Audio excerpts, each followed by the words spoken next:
বরং ধর্মীয় রাষ্ট্র প্রতিষ্ঠা তো মুক্তিযুদ্ধ, আমরা তো ধর্মীয় রাষ্ট্রের কথা বলছি না। এবং মুক্তিযুদ্ধে আপনাদের অবদান নিয়ে আপনাদের ক্ষমা চেয়ে, প্রকাশ্যে ক্ষমা চেয়ে বর্তমান বাংলাদেশের রাজনীতিতে আসা উচিত। জামাত ইসলামীর কোনো ভূমিকায়, জামাত ইসলামীর কোনো আচরণে কষ্ট পেয়ে থাকেন, তাহলে আপনারা আমাদেরকে ক্ষমা সুন্দর দৃষ্টিতে দেখবেন, আমাদেরকে আপনারা মাফ করবেন। জামাতে ইসলাম মানেই যে প্রশ্নটা মানুষের মনে আসে সেটা হচ্ছে মুক্তিযুদ্ধে আপনাদের অবদান। নানা সময়ে আপনারা আসলে নানাভাবে ব্যাপারটি নিয়ে কথা বলেছেন যে সেই সময় কোন চিন্তা থেকে বা ধারণা থেকে, দর্শন থেকে আপনারা ওই অবস্থান নিয়েছেন। তবে এই সময়ে আপনার সাথে এক সময় যুগপৎ আন্দোলন করা বিভিন্ন দলও আপনাদের মুক্তিযুদ্ধে অবস্থান নিয়ে নানা প্রশ্ন তুলছেন। এখানে বিএনপি রয়েছেন, এনসিপির একটি অংশ রয়েছেন, এবং মুক্তিযুদ্ধে আপনাদের অবদান নিয়ে আপনাদের ক্ষমা চেয়ে, প্রকাশ্যে ক্ষমা চেয়ে বর্তমান বাংলাদেশের রাজনীতিতে আসা উচিত বলে মনে করেন অনেক মানুষ। এই ক্ষমা চাওয়া নিয়ে আপনারা কি ভাবছেন? বাংলাদেশ জামাত ইসলামী বাংলাদেশের স্বাধীনতা সার্বভৌমত্বকে ধারণ করি, আমরা কাজ করি। স্বাধীনতা অর্জনের পিছনের যে মূল দাবিগুলো ছিল, মানুষের সাম্য, অধিকার, তার ন্যায্যতা, এই তিন মৌলিক জিনিসগুলোকে কিন্তু জামাত ইসলামী ধারণ করে এই ৭১ পরবর্তী পুরো জিনিসগুলোকে আমরা কাভার করেই কাজ করে আসছি।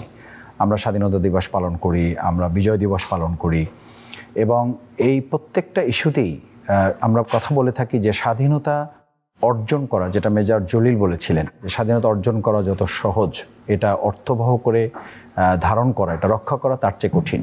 জামাত ইসলামের সাবেক আমির, সাবেক মন্ত্রী জনাব মাওলানা মতিউর রহমান নিজামী, ওনাকে ফাঁসি দেওয়া হয়েছে শুধুমাত্র দেশপ্রেমের কারণে। কিন্তু আমরা যদি দেশপ্রেমের এই ইস্যুতে আপোষ করতাম, তাহলে কিন্তু আমাদের এই নেতৃবৃন্দকে হয়তো ফাঁসির মঞ্চে যেতে হতো না। বাংলাদেশ জামাত ইসলামের প্রবীণ আমির প্রফেসর গোলাম আজম রাহিমাহুল্লাহ, উনি যখন নাগরিকত্ব ফেরত পেলেন আইনি লড়াইয়ের মাধ্যমে, তখন বাইতুল মোকাররমের উত্তর গেটে উনি একদম পরিষ্কার সেখানে লক্ষ মানুষের সামনে এই প্রসঙ্গ তুলি বলেছিলেন যে আপনারা যদি কখনো জামাত ইসলামীর কোনো ভূমিকায়, জামাত ইসলামীর কোনো আচরণে কষ্ট পেয়ে থাকেন, তাহলে আপনারা আমাদেরকে ক্ষমা সুন্দর দৃষ্টিতে দেখবেন, আমাদেরকে আপনারা মাফ করবেন।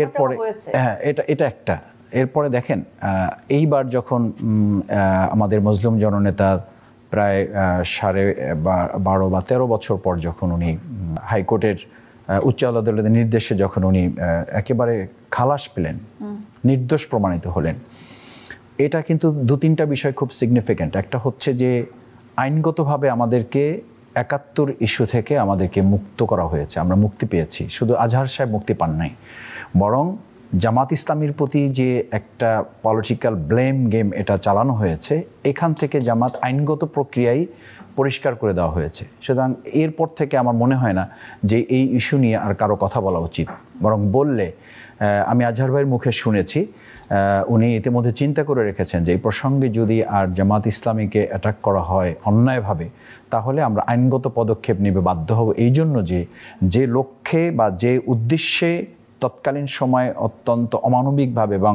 দেশীয় আন্তর্জাতিক আইনকে অবজ্ঞা করে যে ট্রাইব্যুনাল তারা গঠন করেছিলেন, 4টা জিনিসকে টার্গেট করে, একটা হচ্ছে হত্যা, একটা হচ্ছে ধর্ষণ, একটা হচ্ছে লুটতরাজ, একটা হচ্ছে অগ্নিসংযোগ। এই 4টার সাথে সম্পৃক্ত হলেই তো কেবল তাকে যুদ্ধ অপরাধ বলা হচ্ছে। এর কোনো একটার সাথে জামাত ইসলামের একজন সাধারণ সহযোগী শুভাকাঙ্ক্ষীকেও এই পর্যন্ত কেউ সম্পৃক্ত করে প্রমাণ করতে পারে নাই। ৭১-এর ইস্যুটা ছিল it's a political decision. Political ডিসিশনে বিভিন্ন সংগঠনের বিভিন্ন সময় ভুল হয়ে থাকে, হতেই পারে। পলিটিক্যাল ডিসিশন একটা জিনিস, আর আপনি অন্যায় করেছেন, ভুল হিসেবে মেনে নিয়েছেন, আপনি একটা অন্যায় করেছেন, কারোর উপর জুলুম করেছেন, এই দুটো কিন্তু ভিন্ন ইস্যু। পাকিস্তানিরা তো আমাদের উপর জুলুম করেছে, হ্যাঁ, সেটা আমরা প্রতিবাদ করেছি, সেটা তো আমরা প্রতিবাদ করেছি, তখনও প্রতিবাদ করেছি, এখনো করছি এবং এখনো বলছি সেটা তারা ঠিক করেন নাই। প্রতিবাদ করেছি আমরা, অসহায় মানুষকে আমরা আশ্রয় দিয়েছি। প্রফেসর গোলাম আজম সাহেব এটিএন নিউজে ওনার একটা সাক্ষাৎকার আছে যে ওনার মাধ্যমে উনি অনেক মানুষকে তখন তিনি সহযোগিতা করেছেন, আশ্রয় দিয়েছেন। পাকিস্তানি মিলিটারিকে উনি এই ব্যাপারে অনুরোধ করেছেন, কোথাও উনি নির্দেশও দিয়েছেন যে এটা তো আপনারা করতে পারেন না, এই অন্যায়টা যারা করছে তাদের ব্যাপারে আপনার পদক্ষেপ নেওয়া উচিত।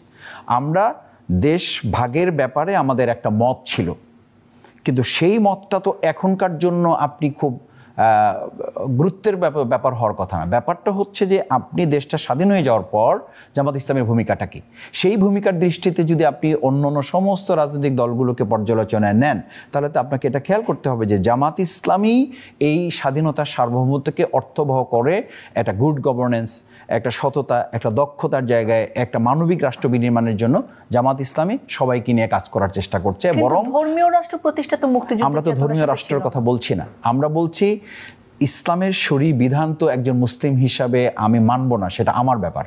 ইসলাম তো কারো উপরে কোনো কিছু জোর করে চাপিয়ে দিতে চায় না, কিন্তু আমি একজন মুসলিম হিসাবে যে ধর্মে আমি বিশ্বাস করি সেই ধর্মের বিধানের মাধ্যমে শান্তি প্রতিষ্ঠা করা সম্ভব, এই আহ্বান জানানোর অধিকার তো আমার থাকা উচিত। আপনার একটি বক্তব্য নিয়ে বেশ সমালোচনা হয়েছে, আপনি বলেছেন যে জামাতে ইসলামের বিরোধিতা করা মানে পক্ষান্তরে কোরআন বা ইসলামের বিরোধিতা করা। এই বক্তব্য সম্পর্কে আমাদের কিছু বলবেন?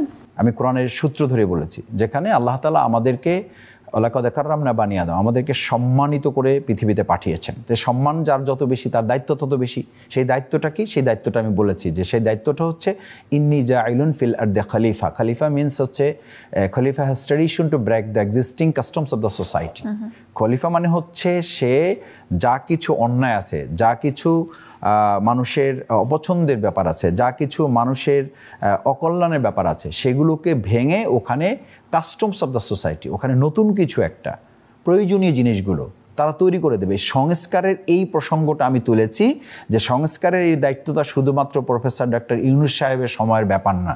সংস্কারটা এই পৃথিবীতে মানুষ আল্লাহ তাআলা প্রেরণই করেছেন সংস্কারের জন্য, এই পৃথিবীটাকে বসবাস উপযোগী রাখার জন্য।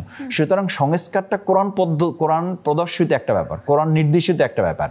সেই কোরআনের নির্দেশিত সংস্কারটাকে যদি কেউ অস্বীকার করে, তার সাথে কোরআনকে অস্বীকার করবে। আর সেই কাজটা জামাত ইসলামী করার চেষ্টা করছে। সুতরাং জামাত ইসলামীর এই সংস্কার, আমি এটা প্রফেসর ইউনূস সাহেবের কথা ওখানে বলি না, এটা কেউ ওর দিকে নিয়ে গেছে যে প্রফেসর ইউনূস সাহেবের সংস্কার। জামাত ইসলামীর প্রফেসর ইউনূস সাহেবের সংস্কারের সাথে এটাকে মিলায় না। আমরা বলি যে এটা পৃথিবী সৃষ্টির শুরু থেকে এই কাজ করছে, আর জামাত ইসলামী সেই দায়িত্বটা পালন করে আসছে। জামাত ইসলামী যদি শরীয়তের কথা বলে, জামাত ইসলামী যদি ইসলামের আইনের কথা বলে, জামাত ইসলামী একজন লোককে নামাজের কথা বলে, সেটার যদি আপনি বিরোধিতা করেন, তাহলে জামাত ইসলামীর ওই কথাটার বিরোধিতা করলে তো আপনি পক্ষান্তরে বা কোনো ক্ষেত্রে আপনি তো কোরআনের বিরোধিতা করবেন। শাহবাগে স্লোগান উঠেছিল গোলাম আজমের বাংলায় আওয়ামী লীগের ঠাঁই নেই, আপনি কি এটা নিয়ে কিছু বলবেন? এটা আসলে কারা দিয়েছিল বা আপনাদের পক্ষ থেকে দেওয়ার কোনো? দেখেন, ওই প্রোগ্রামটা ছিল একটা মাস গ্যাদারিং প্রোগ্রাম। আমার মনে হয় যে এটা দুটো জায়গা। একটা হচ্ছে এখনকার তরুণ প্রজন্মের মধ্যে কেউ আছে যে এরকম জিনিসটাকে সে একটা ইমোশনাল জায়গা থেকে এই কথাটা বলেছে। এই একটা স্লোগান কিন্তু পুরো ওখানকার প্রোগ্রামটাকে সেন্ট্রালাইজ করে নাই, প্রতিনিধিত্ব করে নাই। প্রতিনিধিত্ব তো করবে হচ্ছে ওখানে জামাত ইসলামী ছাত্র শিবিরের নেতৃত্বের জায়গা থেকে এটা কেউ বলেছে কিনা চেক করে দেখতে পারেন যে ওই যে ভাইরা দিয়েছেন তার সাথে যে জামাত ইসলামের কোনো নেতৃবৃন্দ, ছাত্র শিবিরের কোনো নেতৃবৃন্দ আছে, আমার কাছে তা মনে হয় এটা একটা বিচ্ছিন্ন ঘটনা। এক ইমোশনালি সে হতে দিয়েছে। দ্বিতীয় হচ্ছে যে ওই প্রোগ্রামটা আসলে কোনো একটা ব্যক্তি বা কোনো একটা দলের হয়েও প্রোগ্রামটাই তো ছিল না। এটা মানে যে বা যারাই করেছে, আমি এটা বলি যে এটা ঠিক করে নাই। সহজ কথা, প্রফেসর গোলাম আজমের বাংলা কিনা বা অন্য কোনো ব্যক্তির বাংলা কিনা এই সেন্সটাই তো জামাত ইসলামী ধারণ করে না। ধারণ করে না, কারণ আমরা কোনো ব্যক্তির, আমরা তো বলেছি এই বাংলাদেশটাকে আমরা 18 কোটি মানুষের কাছে আমরা ফিরিয়ে দেব। আমি আমার বাউফলে বলেছি যে আমরা 4.5 লক্ষ মানুষ হবে এখানকার এমপি, আর যিনি জনগণের দ্বারা নির্বাচিত হবেন তিনি হবেন সেবক। আমাদের ডাক্তার শফিকুর রহমান উনিও আগে কথা বলেন যে দেশটার মালিক হবে জনগণ, আর এখানকার জনপ্রতিনিধি যারা হবেন তারা হবেন সেবক। সুতরাং সেখানে এই সেন্স তো জামাত ইসলামী ধারণ করে না।